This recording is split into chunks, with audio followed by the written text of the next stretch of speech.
चीन को आर्थिक झटका देने की तैयारी में भारत बनेगा मोबाइल फोन का ग्लोबल हब। मैन्युफैक्चरिंग हब बनने के लिए प्लान तैयार।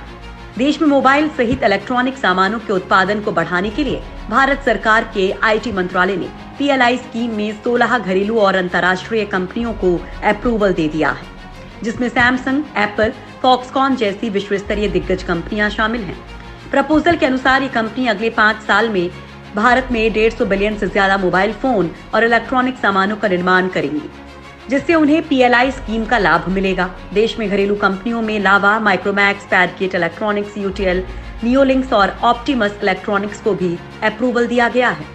योजना का लाभ कंपनी की तरफ से निर्मित फोन और इलेक्ट्रॉनिक आइटम के निर्माण और सेल्स पर निर्भर करेगा। फिलहाल ग्लोबल मोबाइल मार्केट में एप्पल का 37% और सैमसंग का 22% के साथ आगे है। योजना का उद्देश्य भारत को मोबाइल और अन्य इलेक्ट्रॉनिक उत्पादों में नंबर 1 बनाना है। स्कीम के बारे में केंद्रीय आईटी मिनिस्टर रविशंकर प्रसाद ने बताया कि पीएलआई स्कीम को बाहरी कंपनियों के साथ साथ घरेलू मोबाइल फोन बनाने वाली कंपनियों और इलेक्ट्रॉनिक डिवाइस निर्माताओं से काफी एप्लीकेशन आए हैं। इंडस्ट्री ने अपने विश्वास को दोहराया है। ये एक वर्ल्ड लेवल मैन्युफैक्चरिंग डेस्टिनेशन के रूप में भारत की शानदार प्रगति और आत्मनिर्भर भारत के प्रधानमंत्री के स्पष्ट आह्वान के साथ मजबूती को दर्शाता है। मोबाइल फोन सेगमेंट के तहत अप्रूवल मिली कंपनियों ने 5,200 करोड़ रुपए से ज्यादा के प्रोडक्शन का प्रपोजल दिया है।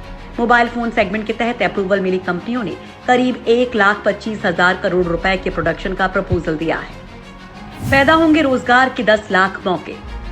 कोरोना महामारी ने पूरी दुनिया का व्यापारिक संतुलन बदलना शुरू कर दिया है।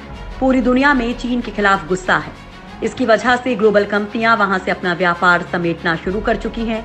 भारत सरकार ने ऐसी कंपनियों को अपने यहाँ जगह देने में दिलचस्पी दिखाई है, जिसका नतीजा है कि सैमसंग से लेकर एप्पल जैसी कंपनियों के असेंबली पार्टनर्स ने अब भारत में अपना प्लांट लगाने के लिए तैयारी शुरू कर दी है। चीन से नाराज होकर भारत का रुख करने वाली कंपनियों के लिए मोदी सरकार ने मार्च के महीने में कई तरह की घोषणा की थी, जिसकी वजह से लगभग 24 मोबाइल कंपनियों ने भारत में $1.5 अरब निवेश करके मोबाइल यूनिट लगाने के लिए निवेश करने का समझौता किया है। इसमें सैमसंग के अतिरिक्त फॉक्सकॉन, पेगाट्रॉन जैसी कई बड़ी कंपनियां शामिल हैं। इन कंपनियों के भारत में प्लांट लगाने से देश में रोजगार के अवसर बढ़ेंगे। भारत के इलेक्ट्रॉनिक बाजार पर चीन का कब्जा।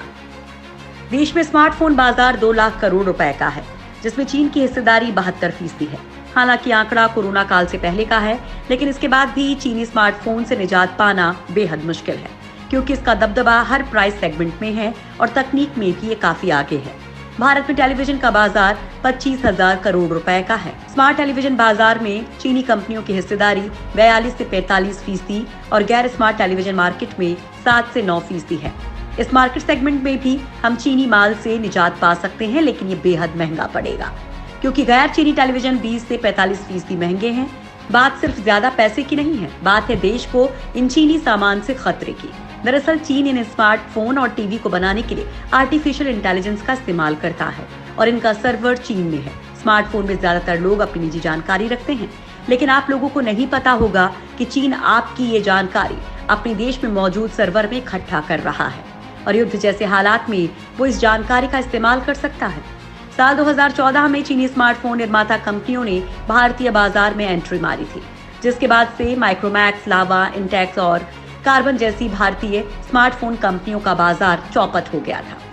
चीनी कंपनियों Xiaomi और Vivo, Oppo जैसी कंपनियों ने भारतीय बाजार में सस्ते स्मार्टफोन्स लॉन्च करके इन भारतीय कंपनियों के लिए चुनौती खड़ी कर दी, जिसके बाद से इन कंपनियों का भारतीय बाजार में मार्केट शेयर लगातार गिरता रहा और इनमें से कई कंपनियां बंद होने की कगार पर पहुंच गईं। लेकिन एक बार फिर से इन भारतीय कंपनियों के लिए उम्मीद की किरण दिखाई दी है।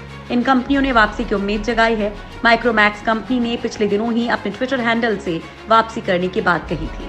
यही नहीं, ऐसी भी खबरें आ रही हैं कि कार्बन और लावा जल्द ही भारत में लो बजट स्मार्टफोन पेश करने वाले हैं।